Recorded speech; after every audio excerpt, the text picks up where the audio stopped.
Un arbitrage, encore une fois, désastreux, mais le Barça est champion. Yo les gars, c'est Gabin, j'espère que vous allez tous très bien les gars. On se retrouve pour une nouvelle vidéo. Nouvelle vidéo les gars, débrief du match entre le FC Barcelone et le Real de Madrid.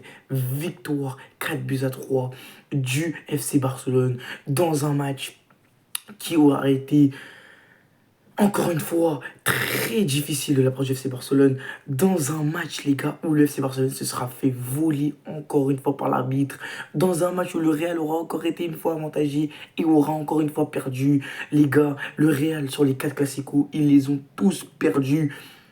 Mais je pense que c'est fini, les gars. Voilà, les gars, la vie, les gars, est finie, les gars. Il n'y a plus aucun suspense. On n'aura plus le droit à des matchs de folie jusqu'à la fin de la saison. C'est terminé. Le Real, là, franchement, les gars, c'est fini. Les gars, 6 points de retard, c'est fini. Mais avant que la vidéo commence, n'hésite pas à t'abonner. Bien évidemment, ça ferait extrêmement plaisir à liker, à commenter et à partager ce que j'ai fait. Sur ce, on peut y aller. On peut y aller et on va pas se mentir. Mais ce match, c'est le reflet de la saison, en fait. C'est le reflet de la saison et de cette Liga. Car les gars, le Real aujourd'hui reste en vie jusqu'à la fin du match grâce à quoi? L'arbitrage. Et là les gars, j'ai envie de faire un focus sur l'arbitrage. Parce que l'arbitrage aujourd'hui aura été encore une fois désastreux. Parce que les gars, il y a des fautes non sifflées et il y a un penalty non sifflé. Notamment, c'est une honte. C'est une honte les gars. Et franchement les gars, l'arbitrage en Liga cette année, ça aura été catastrophique. Parce que les gars, la main que fait Tchouaméni sur la frappe à Ferran Torres, elle est décollée. Elle n'est pas collée au corps, elle est décollée les gars. Et là, normalement, il y a pénalty tous les jours. Et c'est pareil, Tchouaméni, à ce moment précis, qu'est-ce qu'il fait encore sur le terrain les gars? Moi, c'est la vraie question que je me pose. Parce que Tchouaméni aurait dû être expulsé depuis bien longtemps les gars. Depuis bien longtemps les frères. Parce qu'il s'est pris un rouge, il s'est pris un jaune à la première mi-temps. Là, les gars, il refait la faute. Mais les gars, vous savez pourquoi l'arbitre ne siffle pas? Parce que s'il siffle, il y a penalty et il y a jaune en plus.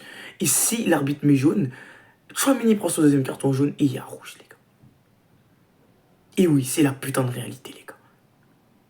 Donc, les gars, le Real de Madrid cette saison n'arrête pas de se plaindre de corruption, qu'ils sont désavantagés. Les gars, le Real de Madrid est tout le temps avantagé.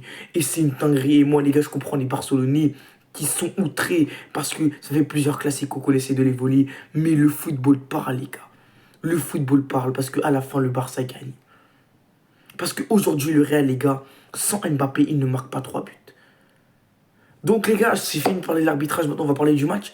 On va pas se mentir. Le Real de Madrid a joué sur le seul point faible du Barça en réalité peut-être.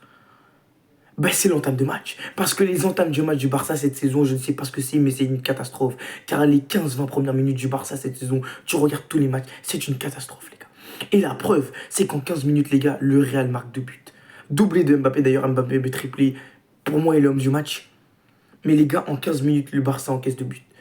Et à partir de la 20e minute les gars, le Barça remet en place son système, remet en place son pressing, arrive mieux à ressortir les ballons. Et en 30 minutes, le Real marque 3 buts. Le Barça marque 3 buts plutôt. En 30 minutes. Et les gars, le Real a joué sur le seul point faible du Barça en réalité, ce sont les entames de match. Parce que les entames de match du Barça sont tout le temps catastrophiques. Et la preuve, en 15 minutes, Mbappé a marqué 2 buts. Mais les gars, ce qui est fou avec ce Barça, c'est que à 2-0, ils remontent 3-2 les gars. C'est une dinguerie. Et à la fin, les gars, même s'ils sont désavantagés, même si l'arbitre essaye de leur mettre des bâtons dans les roues, à la fin, ils marquent un 4e but.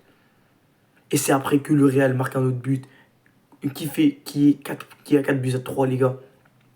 Mais après, moi les gars, je vous mens pas, en 4-3 les gars, il n'y avait plus aucun suspense. Je pensais déjà que le Barça allait finir champion et allait gagner ce match. Donc voilà les gars, mais encore une fois, le Real de Madrid cette saison se repose sur quoi? Sur des individualités. Et regarde aujourd'hui, si Mbappé fait un mauvais match aujourd'hui, il n'y a personne pour sonner la révolte. Et Mbappé n'est pas là aujourd'hui, ou Mbappé fait un mauvais match aujourd'hui, le Barça gagne 4-0. Sans Mbappé aujourd'hui, le Barça gagne 4-0. Et c'est ça le problème de Madrid en fait cette saison. C'est ça le problème du Real. C'est que sans les individualités, le Real ne marche pas. Si les individualités ne brillent pas, le Real ne marche pas. Il n'y a aucun fondement de jeu, il n'y a aucun collectif. On envoie les ballons devant et on essaie que les individualités marquent. C'est juste ça le truc. Donc pour moi, il va falloir que le Real fasse un gros mercato parce que cette saison est juste catastrophique. J'espère que M. Ancelotti va partir et je pense qu'il va partir pour le Real. Mais c'est pour le bien du Real qu'Ancelotti doit partir pour moi. Bref, il n'y a pas 15 ans, il y a pas 15 000 trucs à faire. Voilà, encore une fois les gars, le Barça s'est fait voler. Et sans l'arbitre, s'il n'y a pas cet arbitre aujourd'hui, je ne pense pas qu'il y ait ce scénario-là. Bref, on va noter un peu tous les joueurs.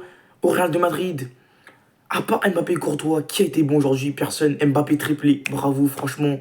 Deuxième partie de saison de Mbappé est très bonne. Et ça, il faut le souligner. Bien évidemment, ceux qui disent que, comme Marcus Thuram, que Mbappé est le meilleur joueur au monde aujourd'hui avec Dembélé, c'est totalement faux.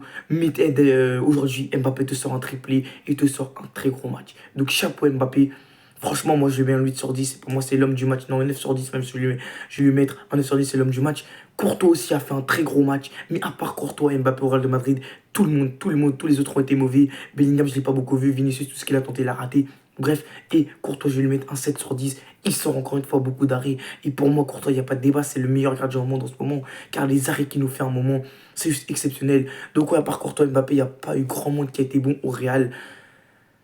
On va passer du côté du FC Barcelone. Chesney, il a fait son match, même si sur la sortie sur Mbappé à la 4e minute, il doit faire mieux et c'est ça qui ramène le penalty. Donc Chesney, je vais le mettre à 6, il n'a pas été exceptionnel.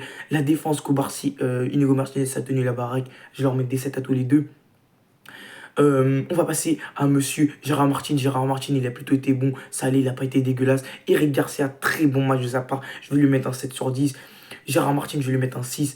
Mais Eric Garcia, il apporte offensivement. Et moi, les gars, je trouve que ce joueur, on le sous-cote de malade. Parce que le match d'Eric Garcia aujourd'hui, c'est très fort. Et dire que ce mec, à la base, les gars, est milieu de terrain, les gars. On le fait jouer latéral gauche. Et il te sort un très bon match aujourd'hui. Donc franchement, Eric Garcia, très bon match de sa part, je vais lui mettre un 7. Milieu de terrain, De Jong, Pedri, Olmo, ça a fait le taf. De Jong, Pedri, très bon match de leur part. Olmo, ça a été le seul que j'ai pas trop aimé. Mais Pedri, De Jong, je vais leur mettre des 7 sur 10 à tous les deux. Olmo, je vais lui mettre un 4. Et aussi, les gars, j'ai été surpris d'un truc, c'est que Olmo a joué plus de 60 minutes, les gars. Mais c'est une dinguerie, parce qu'à chaque match du Barça, les gars, on Flick a peur de le faire sortir, il a peur de le laisser sur le terrain parce qu'il a peur de se blesser, parce qu'il a peur qu'il se blesse. Mais non, les gars, lui, il a laissé. Non, les gars, franchement, là, j'étais choqué, les gars. Quand j'ai vu 70 minutes et j'ai vu qu'Olmo était toujours sur le terrain, les gars, j'ai été choqué, je vous jure, les gars. C'est quand même une dinguerie. Les gars, Olmo, les frères, est resté plus de 70 minutes sur le terrain. Les gars, je sais pas si on se rend compte. Bref. Mais Olmo, ouais, je l'ai trouvé moyen aujourd'hui, je ne l'ai pas beaucoup vu. Quand il a fait des choix, il n'a pas été. Dans ses choix, il n'a pas été extrêmement bon. Il a fait des fautes à des moments inutiles. Donc Olmo, je vais lui mettre un 5, mitigé son match à Olmo. Sinon, les deux devant, Yamal, Rafinha, très gros match de leur part. Voilà, 8 sur 10. Yamal, encore une fois, aujourd'hui, très fort. But de Yamal, doublé de Rafinha aujourd'hui, qui relance totalement le Barça. Très fort les deux. Et Ferran Torres aussi, on n'en parle pas beaucoup, mais qui a marqué littéralement, qui a fait tout simplement 3 passes décisives. Et aujourd'hui, Ferran Torres a fait un très bon match. Et lui aussi, il fait une très bonne deuxième partie de saison et remplace parfaitement Lewandowski. Les gars, j'ai pas grand chose à dire d'autre. Voilà les gars, dis-moi ce que vous avez pensé en commentaire. En tout cas, les gars, le Barça prend la Liga. Voilà, 6 points d'avance sur le Real, je pense que c'est plié. Le meilleur à la fin gagne, en réalité, même si le Barça aurait eu beaucoup de bâtons dans les roues sur cette tout simplement saison, mais à la fin le Barça prend la Liga. C'est pas fait officiellement qu'ils prennent la Liga. Mais aujourd'hui, très bon match de la part du Barça, un Real qui a encore une fois compté sur cette dualité. Voilà les gars, un peu le débrief du match. Donc voilà les gars, c'est la fin de la vidéo, j'espère que vous aura plu. En tout cas les gars, n'hésitez pas comme d'habitude à me dire ce que vous allez en penser en commentaire, à vous abonner, à lâcher votre like les gars, à me dire ce que vous allez penser en commentaire du match du Real et du Barça. Et à partager si pas déjà fait. Sur ce les gars, c'est Gabinho, on se retrouve pour une nouvelle vidéo ou pour un prochain live. Sur ce les gars, c'est Gabinho, ciao les gars.